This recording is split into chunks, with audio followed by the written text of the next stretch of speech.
তনুশ্রী চলে এসছে একটা নতুন ভিডিও নিয়ে। আর আজকে যাকে নিয়ে কথা বলতে এসেছি সে হচ্ছে নান আদার দেন আমাদের ওয়াইটি ননখোকা। ননখোকার ভিডিও তোমরা কালকে সবাই দেখেছো এবং আমি ভিডিওটা দেখার পরে ছোট্ট একটা ভিডিও মোটামুটি কালকে ছেড়েছিলাম প্রতিবাদ করে, যে এই যে জাতীয় সঙ্গীতের অবমাননা সেইটা নিয়ে কালকে দেখেছি আমি দেখেছি যে পক্ষে বিপক্ষে প্রচুর ভিডিও কালকে কিন্তু নেমেছে। মোটামুটি সমালোচনার জগতে মানে সবাই একটা করে ভিডিও এই সাবজেক্টের উপরে নামিয়েছে।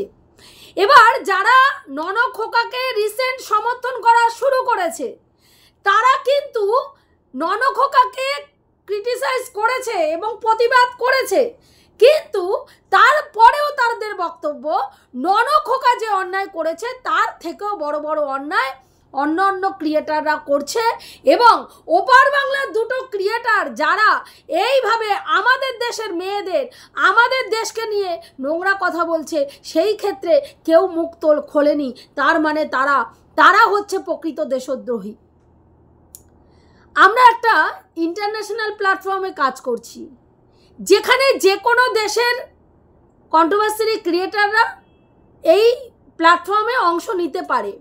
তারা যদি মনে করে যে কোনো জায়গায় বসে থেকে আমাদের এই বেঙ্গলি কমিউনিটির মধ্যে ঢুকে সমালোচনা করবে, তারা করতে পারে, কারণ ইউটিউব তাদেরকে এমন কোনো রকম কিছু গাইডেন্স দেয়নি যে তুমি অন্য দেশে বসে থেকে তুমি আরেকটা দেশের সমালোচকদের নিয়ে সমালোচনা করতে পারবে না। সেখানে আমরা এদেশ ওদেশ বিদেশ যেখানে যেই দেশই থাকুক না কেন প্রত্যেক দেশের কন্টেন্ট ক্রিয়েটাররা হচ্ছে একে অপরের কালিক, তারা এক সহ ক্রিয়েটার। সেই সহ ক্রিয়েটার তুমি আমাকে আমার ভিডিও নিয়ে কিছু বলেছো, আমি তার পরিপ্রেক্ষিতে তোমাকে তাই বলবো। সেখানে দেশ, সেখানে ধর্ম, সেখানে জাতি নিয়ে কথা বলার কোনো প্রশ্নই ওঠে না। যেই কারণের জন্যই কোনো ক্রিয়েটার এই ব্যাপারে মাথা ঘামায়নি, কারণ প্রত্যেকের কাছে যারা ওপার বাংলায় রয়েছে তারাও আমাদের সহ ক্রিয়েটার। সেখানে তাদের ওই দুটো মানুষকে কার্যকলাপ নিয়ে আমরা কোনো দেশ, কোনো ধর্ম, কোনো জাতিকে না তো ছোট করতে পারি, না তো নিচা দেখাতে পারি, না তো কোনো কিছু ক্রিটিসাইজ করতে পারি। যেটা আমাদের শিক্ষা, আমাদের সংস্কার, সেটা আমাদের শেখায় না। তো একজনের ভিডিও আমি দেখলাম যিনি গলা ফার ফারকে প্রতিবাদ করছে এবং বলছে ইমিডিয়েটলি ননখোকার এই ভিডিওটা, যেই ভিডিওটাতে জাতীয় সঙ্গীতের অবমাননা হয়েছে এবং একটা বাচ্চা পটিতে বসে, মানে বাবার অর্থ ইনকামের চাহিদা কোন নিচে নেমে গেছে, কোন নিম্ন রুচিতে নেমেছে, কোন নিম্ন পর্যায়ে নেমেছে। একবার ভাবুন যে একটা বাচ্চার প্রাইভেসি সেটুকু পর্যন্ত তার বাবার দেওয়ার মানসিকতা নেই। বাচ্চা টয়লেট করছে, বাবা ক্যামেরা ধরে দাঁড়িয়ে আছে।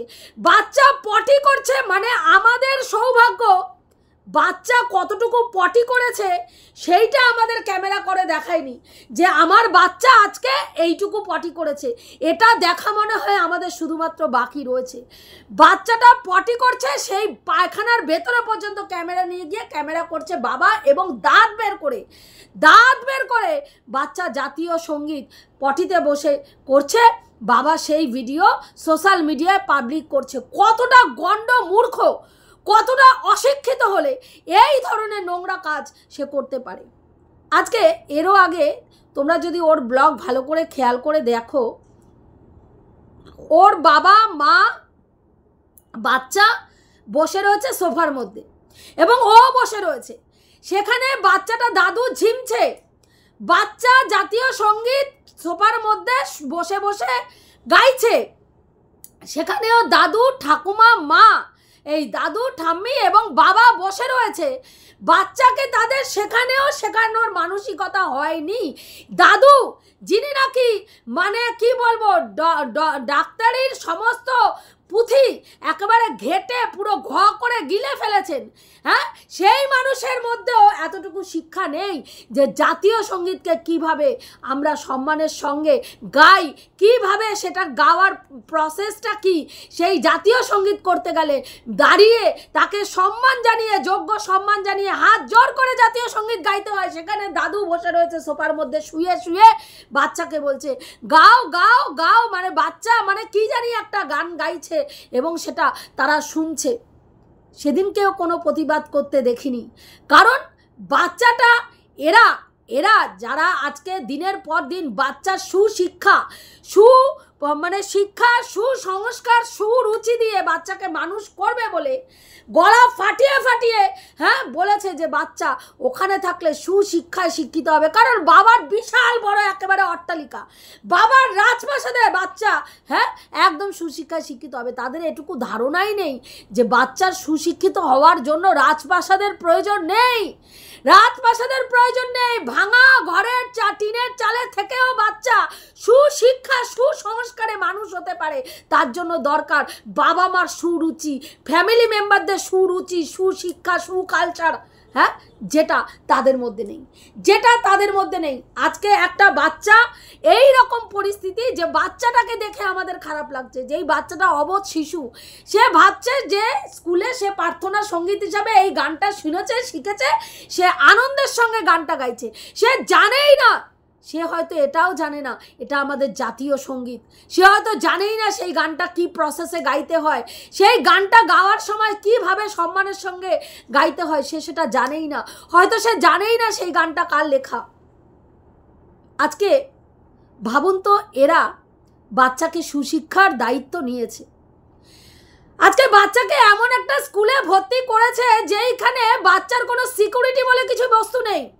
কেন বলছি? দুদিন থেকে তোমরা দেখছো একটা বাচ্চা ওই বাচ্চাটার সাথে সাথে কি করছে, চলে আসছে, প্রতিদিন চলে আসছে। আজকে এদের বাড়ির লোকরা বাচ্চার সঙ্গে স্কুলে যায়, হয় ঠাম্মি বসে থাকে, যদি ঠাম্মি না বসে থাকতে পারে তাহলে দাদু বসে থাকে। যতক্ষণ স্কুল না ছুটি হয়, হয় ঠাম্মি বসে থাকে নালে দাদু বসে থাকে, বাচ্চাকে নিয়ে আসে।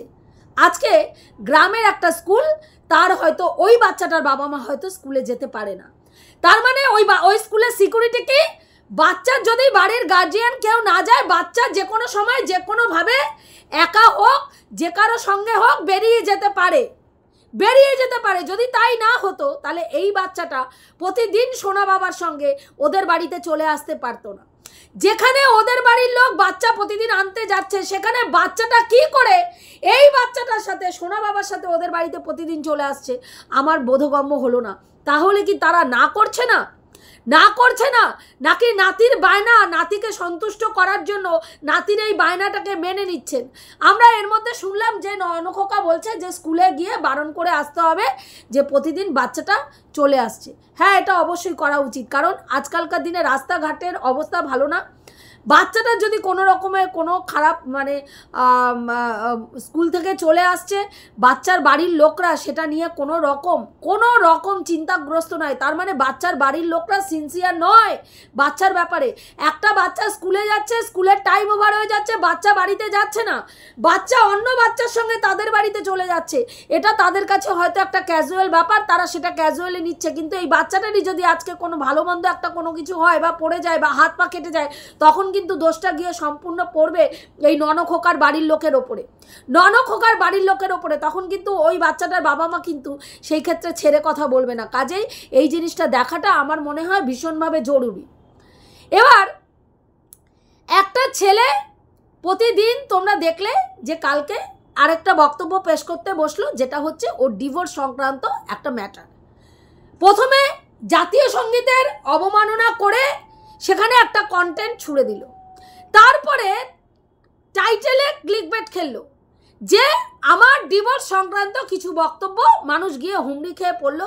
ডিভোর্স নিয়ে কি কথা বলবে, আমাদের ননখোকার কি বক্তব্য পেশ করার আছে, গিয়ে শুনলো। শোনার পরে মন কি বাতে আমাদের ননখোকা কি বললো না, ডিভোর্স আমি নিতে চেয়েছে এবং আমি তার ভিডিও দেখি না, মানে ওর বউয়ের ভিডিও ও দেখে না। কয়েকজন, হাতে গোনা কয়েকজন ওকে খবর দিল, মানে এখানে সব বড় বড় ক্রিয়েটারদেরকে অন্যান্য ভিউয়ার্সরা খবর দেয়, হ্যাঁ, ওকে খবর দিল তোমার বউ তোমার সম্বন্ধে কোনো মন্তব্য পেশ করেছে ডিভোর্স নিয়ে, তুমি দেখো। তারপরে দেখার পরে সে গল্প বলতে বসলো যে ডিভোর্স সে যখন চাইছে আমার কোনো আপত্তি নেই, আমি মিউচুয়ালি ডিভোর্স দিতে চাইলেও, ও যদি মিউচুয়ালি ডিভোর্স দিতে চায় আমি রাজি আছি। আবার যদি না চায়, সে যদি কেস লড়তে চায় তাহলেও আমি রাজি আছি। কারণ এটা কেন ভাঙবো তবু মচকাবো না ভাই। যেখানে বারবার আমার মানে যাদেরকে আমি আর কি পরিচালনা করছিলাম, যাদেরকে আমি কি জানি আমার দিদি বানিয়ে বা আমার সব সমর্থক বানিয়ে রেখে দিয়েছিলাম, তারা একটা সময় কি করেছিল, বিশেষ করে আমাদের জাস্ট দিদি আঙুল উঁচিয়ে চীনাকে বলেছিল, হয় সোজা আঙুলে ঘি উঠবে, হয় ডিভোর্স দিবি, ডিভোর্স তো তোকে দিতেই হবে, হয় সোজা আঙুলে দিবি, আর যদি সোজাভাবে ডিভোর্স না দিস আঙুল বাঁকিয়ে কিভাবে তোর কাছ থেকে ডিভোর্স আদায় করতে হয় সেটা আমরা ভালো করে জানি। বাই হুক অ্যান্ড ক্রুক তোকে ডিভোর্স দিতেই হবে, দিতেই হবে, দিতেই হবে। আজকে বলছে যদি ডিভোর্স না দিয়ে কেস লড়ে তাতেও আমার আপত্তি নেই। তোমাদের কাছে হাস্যকর লাগেনি কথাটা শুনে? যে ছেলেটা দীর্ঘদিন ধরে ডিভোর্স নেওয়ার জন্য খুল্লা নোংরামিতে নেমে চলে এসছে পুরোদমে, যার কাছে লাজ লজ্জার কোনো ম্যাটার করছে না, ভাড়মে যায় দর্শকরা কি বলছে, আমার এই কান দিয়ে ঢুকাচ্ছে, এই কান দিয়ে বার করছি, কারণ যেন তেন প্রকারণ আমার ডিভোর্স চাই, এই নোংরামিটা আমাকে দেখাতে হচ্ছে কারণ আমার এখন ডিভোর্স দরকার। সেইখানে দাঁড়িয়ে আজকের ডেটে বলছে যে আমার ডিভোর্স যদি ও দিতে চায় দেবে, আর যদি ও কেস লড়তে চায় তাহলে লড়তে পারে। আবার আমি এটাও শুনলাম যে ও নাকি চীনার তরফ থেকে নাকি ফোন করা হয়েছিল ওকে ডিভোর্সের ব্যাপারে। চীনা আগেই ডিক্লেয়ার করেছে যে ও মিউচুয়ালি ডিভোর্স চায়, ওর কোনো কিচ্ছু খোরপোশ কোনো কিচ্ছু দরকার নেই, ও জাস্ট সমস্ত কিছু অ্যারেঞ্জ করবে, ননখোকা এসে সই করে ডিভোর্সটা দিয়ে চলে যাবে, ব্যাস, আর কোনো কিচ্ছু লেনদেন নেই চীনার। চীনা কিন্তু পরিষ্কার জানিয়ে দিয়েছে।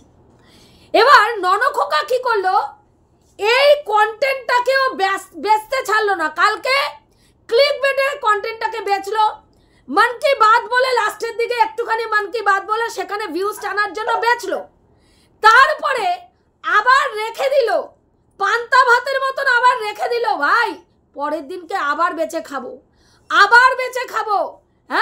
আজকে রাত্রের খাওয়ার হয়ে গেছে, কালকের সকালের জন্য মানে কালকের দুপুরের খাবার খাবো, খেয়ে আবার তারপরে আর একটু রেখে দেবো, আবার অন্যভাবে খাবো। সেই রকম ওর পরিস্থিতি হয়েছে। কি করলো যে না এখন আমি এটাকে মানে বলছে যে তোমার ও যে আমাকে ডিভোর্স করতে চাইছে সেটার জন্য আমি এই ভিডিওতে কিছু বলবো না, এই ভিডিওতে কিছু বলবো না, পরে একটা ভিডিও করব যেই ভিডিওতে আমি তোমাদেরকে ব্লগিংয়ে যদি করি মানুষ বুঝতে পারবে না, হয় লাইভ করে না হলে আলাদা একটা ভিডিও করে, মানে সেটার একদম ধামাকাদার মশলা মুসলা দিয়ে একটা টাইটেল থাম্বনেল দিয়ে তোমাদের কাছে ধামাকা নিয়ে আসবে, যাতে সেইটাতে একেবারে প্রচুর ভিউজ হয়, প্রচুর ভিউজ হয়। আগের থেকে অ্যাডভার্টাইজমেন্ট করে রাখলো যে আমি অ্যাডভার্টাইজ করলাম যে আমি আসছি, তোমরা অপেক্ষা করো, তোমরা কন্টেন্ট ক্রিয়েটাররা অপেক্ষা করো, আমি মশলা মাখিয়ে ওই ডিভোর্সটার ব্যাপারে আমি কি বলতে চাই সেটা বক্তব্য রাখবো, তার জন্য আমাকে মশলা মাখানোর জন্য টাইম দিতে হবে। সেই টাইমটুকু নিয়ে কালকে কিন্তু আমাদের ননখোকা বিদায় নিল। একটা ছেলে তার বাড়িতে সারাটা দিন খেয়ে বসে খাওয়া, ঘুম, বসা, রেস্ট নেওয়া ছাড়া ওর ব্লগিংয়ে তোমরা কিচ্ছু পাবে না, কিচ্ছু পাবে না। যেখানে আমাদের দৈনন্দিন জীবনে প্রত্যেকটা বাড়ির পুরুষ মানুষ হাড় ভাঙা খাটুনি খেটে তাদের সংসার চালানোর জন্য জিভ বেরিয়ে যাচ্ছে, যেখানে আমাদের মতন মানে ছোট ছোট ক্রিয়েটাররা দুটো তিনটে করে ঘরের কাজ সামলে মানে ভিডিও করছে, সেখানে এই ননখোকা কি করছে, সকাল থেকে ঘুম থেকে উঠে বিয়ে বাড়ি গেছে, ছেলে এতটাই ক্লান্ত যে ঘুম থেকেই উঠতে পারলো না, তার মিনিমাম দায়িত্ব নেই, সকালবেলা ছেলে স্কুলে যায়, মা বয়স্ক মা কাজকর্ম বাড়ি সেরে ছেলেকে নিয়ে স্কুলে গেল, ছেলে কি করছে, ঘুমাচ্ছে না, রাত্রি করে বাড়ি ফিরেছে, কত রাত্রি না রাত্রি 12টায়, রাত্রি 12টায় ছেলে বিয়ে বাড়ি থেকে এসছে, তাই ছেলেকে স্কুলে নিয়ে যেতে পারলো না, বেলা করে ঘুম থেকে উঠলো, মা তার আগে কাজ বাজ সেরে বাচ্চা নিয়ে স্কুলে চলে গেছে। তাহলে এ কি রেসপন্সিবিলিটি বাচ্চার পালন করছে? আজকে বাচ্চার রেসপন্সিবিলিটি যে পালন ঠিকঠাক করছে না তার জলজান্ত প্রমাণ আজকে পটিতে বসে বাচ্চা জাতীয় সঙ্গীত করছে, আর সেই ভিডিও বাবা তুলে সোশ্যাল মিডিয়ায় আপলোড করছে। এর থেকে লজ্জার আর কিছু আছে? কালকে আমরা কিন্তু ভেবেছিলাম একটা প্রতিবাদমূলক লাইভ দেখতে পাবো, একটা প্রতিবাদমূলক লাইভ না হলে প্রতিবাদমূলক একটা কমিউনিটি পোস্ট অন্তত দেখবো, কিন্তু দেখেছেন আপনারা কোনো কমিউনিটি পোস্ট, কোনো প্রতিবাদমূলক কমিউনিটি পোস্ট, কোনো প্রতিবাদমূলক লাইভ কালকে আপনারা দেখেছেন? কিন্তু চীনা মুখ থেকে একটা কথা বলুক, একটা কথা চীনা বের করুক। হ্যাঁ, এর আগে চীনাকে অ্যালিগেশন দেওয়া হলো চীনা মোটা অঙ্কের টাকা নিয়ে মানে ডিভোর্স দিতে চাইছে। একটা মেয়ের ওপরে কত বড় মিথ্যা অ্যালিগেশন যে মোটা টাকা নিয়ে চীনা ডিভোর্স দিতে চাইছে, অথচ চীনা এসে বলল আমি কোনো ডিভোর্সের জন্য কোনো টাকা পয়সা চাইনি, আমি জাস্ট মিউচুয়ালি একটা ডিভোর্স চেয়েছি। ভাবতে পারেন কত মিথ্যে গল্প বলে বলে এই মেয়েটার ঘাড়ের ওপর দিয়ে চালানো হয়েছে। আজকেও মেয়েটাকে চোর বদনাম দেওয়া হচ্ছে। সে গয়না চুরি করেছে, সে নগদ টাকা চুরি করে তাদের বাড়ি থেকে বেরিয়েছে, যেখানে আমরা দেখতে পেলাম তার অ্যাকাউন্টে নগদ 5 লক্ষ টাকা তার বর হাফিস করে দিল, অথচ প্রমাণ করানোর চেষ্টা করা হচ্ছে মেয়েটা ওই বাড়ির থেকে নগদ টাকা এবং গয়না নিয়ে 15 লক্ষ টাকার গয়না নিয়ে চলে এসছে, চুরি করেছে। আজকে এই ছেলেটা কি করলো, তার বাবা মা দেখুন, তার বাবা মা আজকে একটা বাবা মাকে যখন দেখলো নিজের চ্যানেলের ভিউজ তলানিতে এসে ঠেকেছে, একেবারে পলিটিক্স খাটিয়ে বাবা মার নামে একটা চ্যানেল খুলে দিল। কি না, বাবা মা এখন থেকে আলাদা চ্যানেল করবে, আলাদা চ্যানেল বাবা মায়ের লাইফস্টাইল দেখাবে। কিন্তু আজকে দেখছেন বহু দিন হয়ে গেল তার বাবা মা আলাদা কোনো ব্লগিং করছে না। কেন বলুন তো? কারণ বাবা মা দেখছে আমরা পরিশ্রম করছি, আর পরিশ্রমের টাকা যেটা উঠবে আমার চ্যানেল থেকে, এই চ্যানেলের পরিশ্রমের টাকা প্লাস আমাদের পরিশ্রম যে করছি সেই পরিশ্রমের টাকা, দুটো চ্যানেলের পরিশ্রমের টাকা, সেগুলো ছেলে নিচ্ছে, ছেলে নিয়ে ছেলের মজ মস্তিতে কাজে লাগাচ্ছে। অন্য একজন 12 জনের চাটা থুতুর ফেলা থুতুকে নিয়ে এমন দহরম মহরম করছে, যেখানে সকালের আখরোট, কাজু বাদাম, কিশমিশ, তারপরে খেজুর জুটছে, আর এইদিকে তার মা আর বাবা সারাদিন জিভ বের করে খাটনির পর খেটে যাচ্ছে। মায়ের জন্য একটা হেল্পিং হ্যান্ড জুটছে না, কারণ ছেলের অর্থনৈতিক অবস্থা এত খারাপ যে ছেলে মায়ের জন্য কাজের লোক রাখতে পারছে না, বাচ্চাকে ভালো স্কুলে পড়াতে পারছে না, কারণ বাবার অর্থনৈতিক অবস্থা খারাপ। বাবা এখন আর কোটিপতি নেই, তাই পারছে না। কিন্তু 12 জনের ফেলে দেওয়া থুতুকে আলাদা জায়গায় বাসা ভাড়া করে রেখে তাকে সকালে কাজু, কিশমিশ, আমন্ড খাওয়াতে পারছে, তার শখ শৌখিনতা পূর্ণ করতে পারছে। এগুলো যখন বাবা মা দেখছে, তখন বাবা মা ভাবছে তাহলে আমরা কেন আরেকটা চ্যানেলের জন্য আরও এক্সট্রা খাটনি খেটে, আমরা গাধার খাটনি খেটে অন্যের পুরি ভোজের ব্যবস্থা করে দেবো। সেই কারণের জন্যই তারা কিন্তু আজকে ওই চ্যানেলটাতে কোনো রকম ভিডিও দিচ্ছে না, কারণ তারা দেখছে যে ওই চ্যানেলে যা ভিডিও দেবে সেখান থেকে যা ইনকাম হবে সমস্তটাই তার ছেলের অ্যাকাউন্টে ঢুকবে, আর ছেলের অ্যাকাউন্টে ঢুকলেই সেই টাকার পুরো ফুর্তি মারবে অন্য একজন ফুর্তি মারবে। সেই কারণে কিন্তু তারা ওই চ্যানেলটায় কোনো রকম ভিডিও দিচ্ছে না। আজকে এই চ্যানেলে এই রকমারি রান্না, কখনো পিৎজা, কখনো পিঠা, কখনো পায়েস, কখনো দুধ পুলি, কখনো এই পুলি, এই করে করে মাটাকে চরম থেকে চরম পরিমাণে খাটাচ্ছে, বাচ্চাটাকে বিক্রি করছে, বউকে বিক্রি করছে, দিদিকে বিক্রি করছে, মা বাবার পরিশ্রমকে বিক্রি করছে। আর এই আধবুড়ো বেটা কি করছে? এই আধবুড়ো বেটা শুধু ক্যামেরা ধরে গা ফুলিয়ে টাইমে ভালো ভালো খাবার গিলছে আর ক্যামেরা ধরছে, এর শুধু বাড়িতে বসে এই একটাই কাজ। আজকে দেখুন একটা প্রতিবাদমূলক কমিউনিটি পোস্ট আমাদের চোখে আসলো না। যারা দেশভক্তি নিয়ে এত বড় বড় কথা, দেশভক্তি করে যারা পুরো ওয়াইটি জগৎটাকে পুরো একেবারে বিষাক্ত একটা করে দিয়েছে পরিবেশ, আজকে দেখুন কোনো রকম দেশভক্তি নিয়ে কচকচানি, একটা কোনো মতবাদ, একটা কোনো লাইভ, একটা কোনো কমিউনিটি পোস্ট আমরা এখনো পর্যন্ত দেখতে পাইনি। এটাই হওয়ার ছিল, বুঝতে পেরেছেন? মানে একতরফা বিচার, একতরফা পক্ষপাতিত্ব চলছে। ভাই তুমি আমার ছত্রছায়ায় থাকলে তোমার সব কিছু করার অধিকার আছে। তোমার জাতীয় সঙ্গীতকে অবমাননা করার অধিকার আছে, তোমার দেশ নিয়ে কথা বলার অধিকার আছে, অন্যের দেশকে ছোট করার অধিকার আছে, অন্যের জাতকে ছোট করার অধিকার আছে, অন্য ধর্মকে নিচু করার অধিকার আছে, তোমার গালাগালি দেওয়ার অধিকার আছে, তোমার কাউকে নিয়ে নোংরা থেকে নোংরা কথা বলে তাকে হিউমিলেট করার অধিকার আছে। সব অধিকার তোমার আছে, কিন্তু তুমি নিরপেক্ষভাবে কিছু বলো, তোমার কিচ্ছু বলার অধিকার নেই। তখনই তোমার মুখ, তোমার গলা টিপে ধরে তোমার গলার আওয়াজ কিভাবে বন্ধ করতে হয় সেই জন্য আমরা পুরো তৈরি আছি। এটুকুই বলার ছিল, সত্যি কিছু বলার নেই। আজকে সমালোচনার জগতের যেই জায়গায় এসে দাঁড়িয়েছে, একতরফা বিচার, একতরফা অসভ্যতামি কিছু লোক করে যাচ্ছে, আর আমরা অসহায়ের মতন শুধু দেখে যাচ্ছি, দেখে যাচ্ছি, দেখে যাচ্ছি। এটুকুই বলার ছিল, রাখছি। দেখা হবে নেক্সট ভিডিওতে। প্রত্যেকে ভালো থেকো, তনুশ্রীদের পাশে থেকো। আর আমি যে কথাগুলো বললাম ঠিক বললাম না ভুল বললাম অতি অবশ্যই কমেন্ট করে জানিও।